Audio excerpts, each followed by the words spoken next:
महारानी कुंती का चरित्र भारतीय नारी के उस स्वरूप का चित्रण है जिसे अनजाने में किए हुए ऐसे कार्य के लिए न केवल लोक अपवाद का विषय बनना पड़ा, अपितु अपने व्यक्तिगत जीवन में भी अनेक संघर्षों का सामना करना पड़ा। एक राजपुत्री होते हुए भी उन्हें वह सुख प्राप्त नहीं हुआ जिसकी वो हकदार थी। कुंती यदुवंश के राजा शूरसेन की पुत्री थी। बालपन में उसका नाम पृथा था। राजा शूरसेन के फुफेरे भाई कुंती भोज निसंतान थे। उन्होंने कुंती को गोद लेकर उसका पालन पोषण किया। तभी से पृथा का नाम कुंती पड़ गया।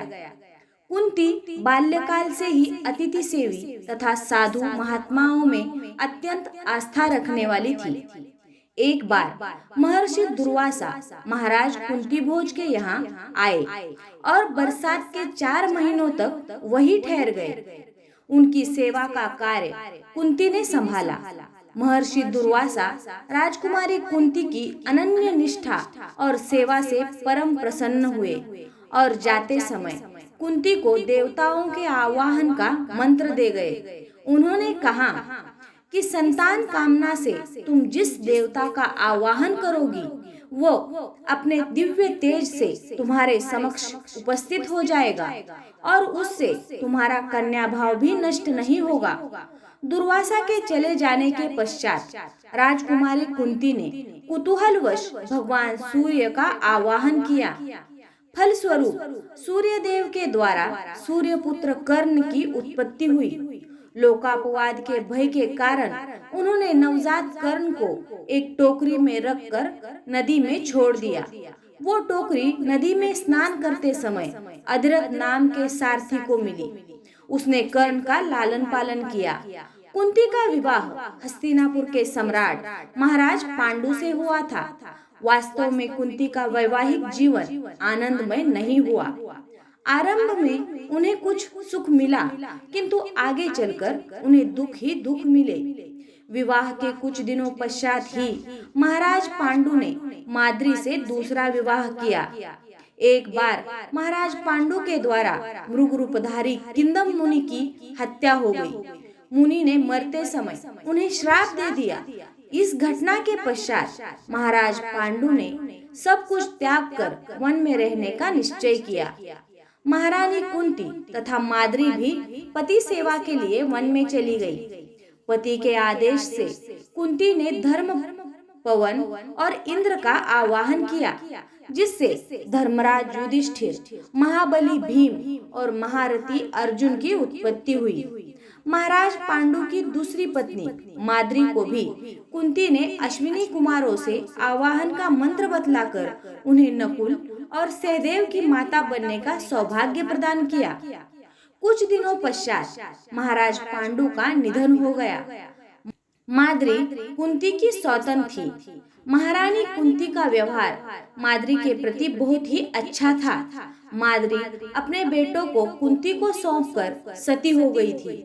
माद्री ने कुंती से कहा था कि मैं पक्षपात से बचकर अपने और आपके बेटों का पालन नहीं कर सकूंगी। यह कठिन काम आप ही कर सकती है। मुझे आप पर संपूर्ण विश्वास है। ऐसा कहकर माद्री महाराज पांडु के साथ सती हो गई। महारानी कुंती बच्चों के पालन पोषण के लिए जीवित रह गई। विदुर कुंती और पांडवों को हस्तिनापुर ले आए। वहां उनका स्वागत तो हुआ नहीं, उल्टा उन्हें संदेह की दृष्टि से देखा गया। किसी प्रकार उनको रख भी लिया गया तो तरह तरह से सताया जाने लगा। उन्हें अपने पुत्रों के साथ वारणावत भेजा गया और ऐसे भवन में रखा गया जो किसी भी वक्त जलकर सबको भस्म कर देता। किंतु पांडवों के हितैषी विदुर के कौशल से वे संकट से पुत्रों समेत बचकर निकल गई। जंगल में उन्होंने विविध कष्ट सहे। साथ में पुत्रों के रहने से उनके लिए बड़ी बड़ी कठिनाइयां भी सरल हो गई।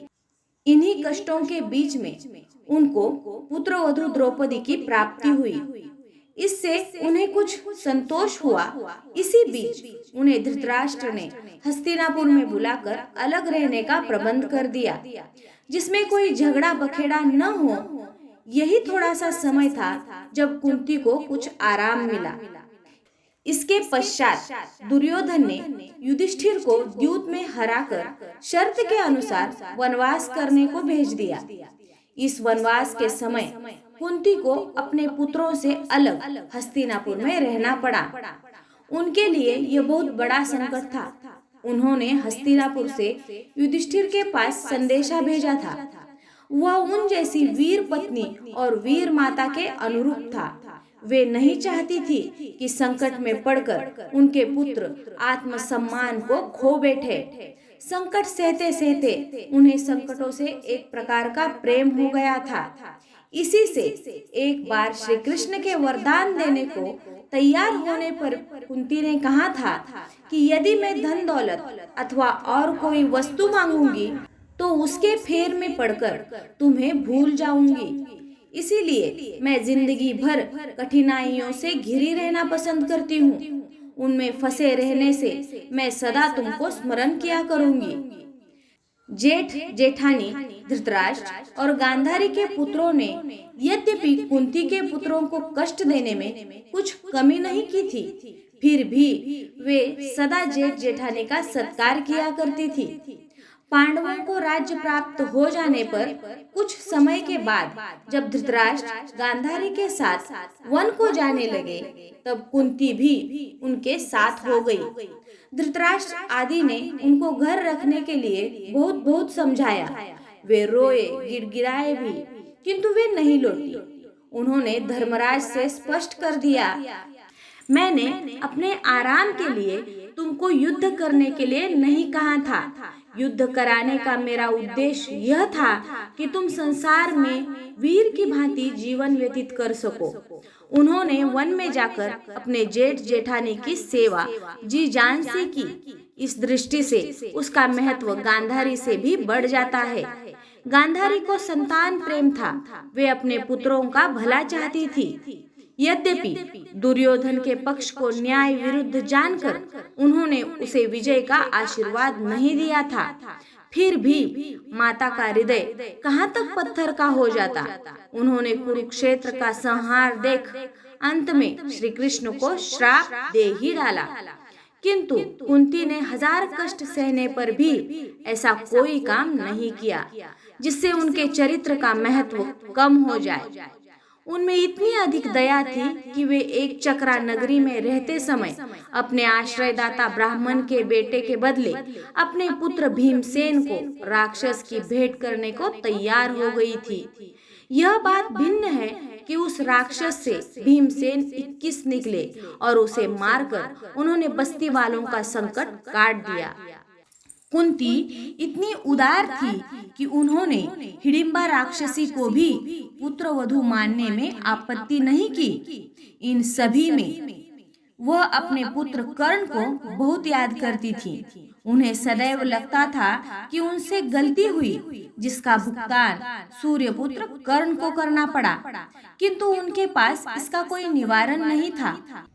इस प्रकार कुंती का जीवन राजकुमारी से शुरू हो महारानी से होकर राजमाता पर खत्म हो गया। जय श्री कृष्ण।